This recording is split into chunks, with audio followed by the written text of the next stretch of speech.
ናብ አዲስ አበባ ዝተገበረ ናይ ስራሕ መገሻ አመልኪቱ ካብ ጉባኤ ህዝባዊ ርክባት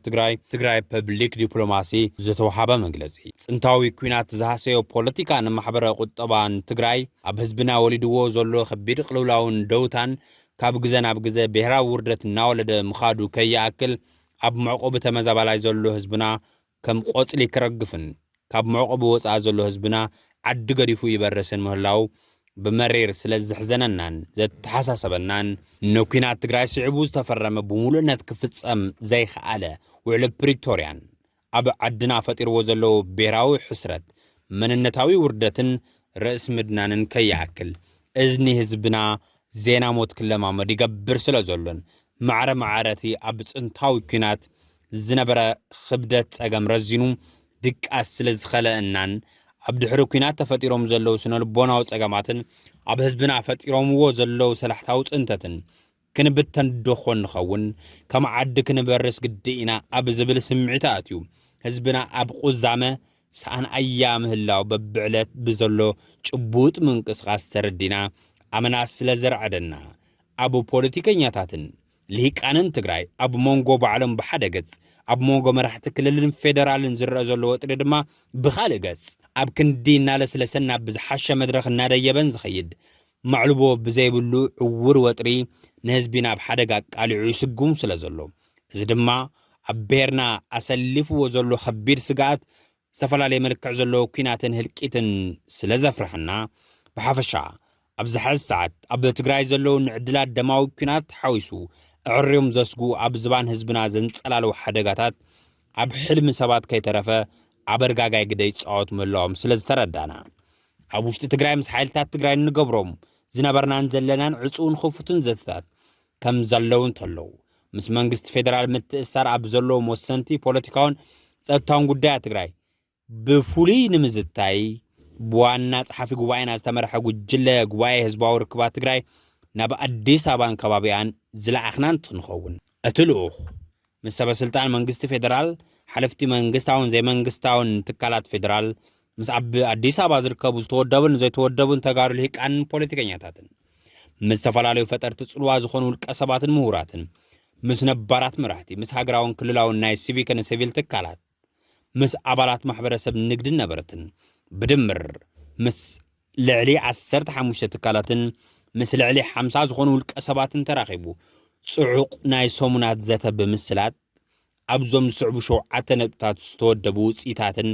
ናይ ለበዋ ሓሳባትን ዝጠርነፎ ርካቦታት ፋይንዲንግስ ሒዙ ተመሊሱ ኣሎ ቀዳማይ እቲ ልኡኽ ናብ አዲስ አበባ ዝገበሮ ጉዕዞ ፈለማ ኣብ መቐለ ዝተፈላለያ ተናሕናሕቲ ፖለቲካዊ ውድባትን ዝምልከቶም ኣካላትን ትግራይ ረኺቡ ኣብ አዲስ አበባ ኣብ ዝገበሮ ዘተ ዝተጠርነፈ ብሔራዊ ሕቶ ንምቕራብ ጭቡጥ ህሉ ምስሊ ትግራይ ንምርኣይ ግዜ ዘሂቡ ጠለባት ህዝቢ ትግራይ ንምቅላሕን ኣገዳስነት ሰላም ትግራይ ንኢትዮጵያ ንምርዳእን ፈተነ ዝገበረ ኮይኑ ካብ መንግስቲ ፌደራል ኾነ ኣብ ማእኸል ሃገር ካብ ዘሎ ትግራዋይ ሓይሊ ትጽቢት ዝግበር ኩሉ ክፍጸም ድፊት ዝተገበረሉ ኣብ ወሰንቲ ብሔራዊ ኣጀንዳታት ትግራይ ዕቱብ ቃልሲ ዝተኻየደሉን ንምፍጻም ባህግታት ህዝብና በሪ ዝኸፍቱ ዛዕባታት ተላዒሎም ክትዕን ዝተሳለጡልን መድረኽ ነይሩ ፍላይ ኣብ ልዕሊ ህዝቢ ትግራይ አንጸላልዮም ዘለው ደበናታት ጥፋትን ኩናትን ዝምልከት ዝተወደበ ሓሳብ ብምሓዝ ሰፊሕ ዘተ ዝተኻየደ ኮይኑ ናይ ህዝቢ ትግራይ ናይ ሰላም ቁርብነትን ካብዚ ብምብጋስ ዝኸፈሎ ዘሎ ክባር ዋጋን ብዝግባእ መንገዲ ንምርዳእ ፈተና ጌርና እዚ ብቐጻልን ሰፊሕን ዘተ ሓይልታት መቐለን አዲስ አበባን ዓሚቑ ሰላም ህዝቢ ንምሕላው ረብረብ ክግበር ይግባእ ንብል ካልኣይ ግዜ ዘሂቡ ጸገማት ህዝቢ ትግራይ ብፍላይ ዘላቂ ሰላምን ምርግጋእን ህዝቢ ኢትዮጵያ ድማ ብሓፈሻ ዝምስረት ኣብ መትከላዊ ምቅርራብ መራሕቲ ክልልን ትግራይን ፌደራልን ምዃኑን ፍልፍል ኩሎም ዓይነት ጸገማታት ዝኸውን ዘሎ ኣብ ሞንጎ ፖለቲከኛታት መቐለን አዲስ አበባን ዘሎ ዘይምትእማን ምዃኑን ዘተና ዘረድአና ሓቂ እዩ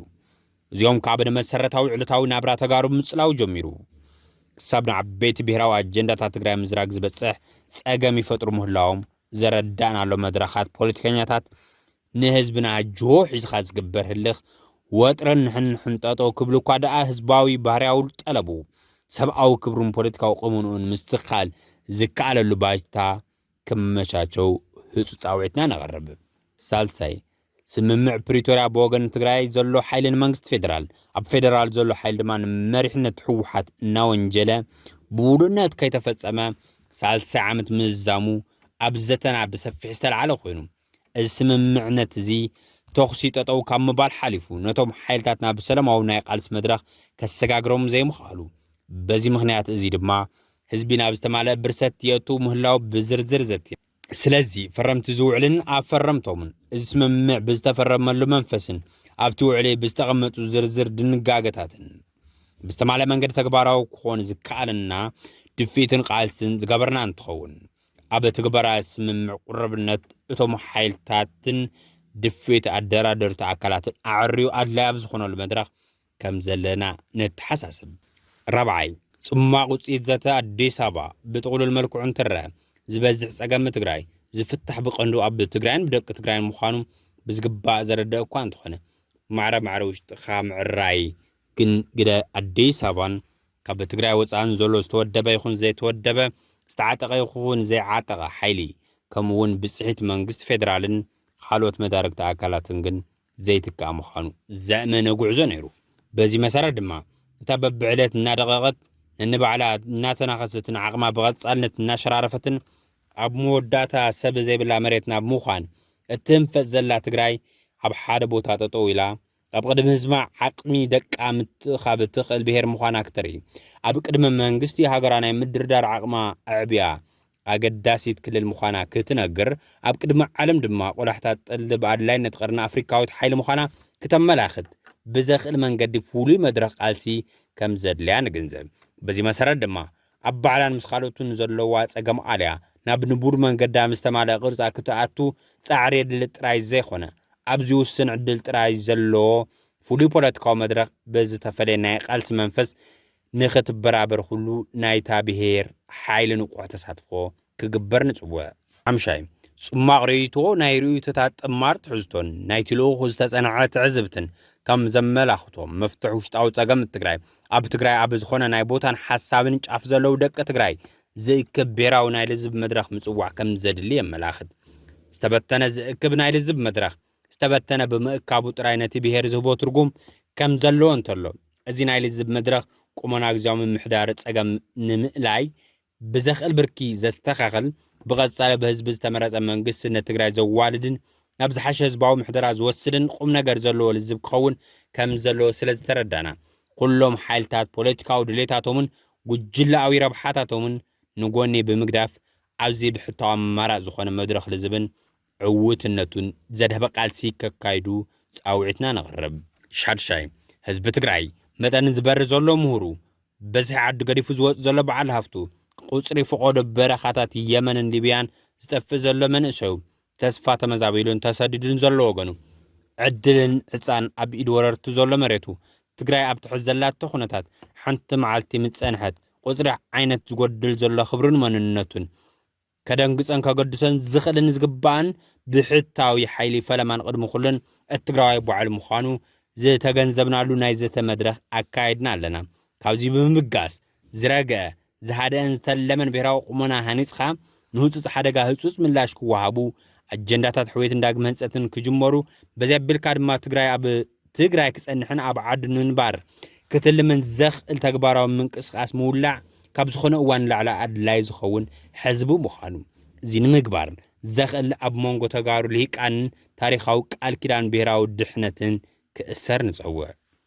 ሻብዓይ ጊዜያዊ ምምሕዳር ትግራይ ኩሎም ፖለቲካዊ ውድባት ሲቪክን ሲቪል ማሕበራትን ሃይማኖታዊ ትካላት ውዳበታት ቢዝነስ ሚድያ ኣባላት ዲያስፖራ ብሓፈሻ ኩሎም ቅርጽታት ማሕበረሰብ ትግራይ ሓደ ኣብ ዝገብሮም ምህላዎም ኣብ ዝውስንን ህዝቢ ትግራይ ከም ህዝቢ ክቐጽል ኣብ ዝሕግዙን ወሰንቲ ብሄራዊ ኣጀንዳታት ሓደ ብምዃን እዚ ህዝቢ እዚ ካብ ኣትይዎ ዘሎ ኣጸጋሚ ኩነታት ክወፅእ ዘኽእል ኣብ ስሙር ሓድነት ዝተመስረተ ውሁድ ሰላማዊ ቃልሲ ከካይዱ እናጸዋዕና ነፍሲ ወከፍ ትግራዋይ እዚ ካብ ብዘይ ምግባርን ከምዚ ዝበለ ተበግሶ ካብ ብዘይ ምድጋፍን ዝመጽእ ናይ ወለዶታት ዕዳ ዓርሱ ሓራ ክገብር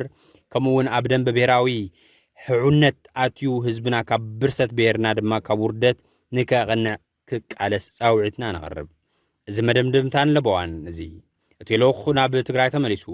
ምስ ዝተፈላለዩ ኣገደስቲ ሓይልታት ብሄር ሪሌቫንት ስቴክሆልደርስ ዘተ ዝተገበረሉ እንትኸውን عب مبزحتهم نتوتات سممع ዝተበጽሐሎም ምዃኖም እናሓበርና ናይ ኩሉ ጉዳይ መፈለምን መዛዘምን ዝኾነ ብሔራዊ ናይ ልዝብ መድረኽ ብናይ ግዜለ መንፈስን ኩሉ ወዲ ትግራይ ናብ ሜዳ ፖለቲካ ዓዱ ብዘእቱ መንገድን ክፍጸም ትካላዊ ለበዋ ነቕርብ ጉባኤ ህዝባዊ ርክባት ትግራይ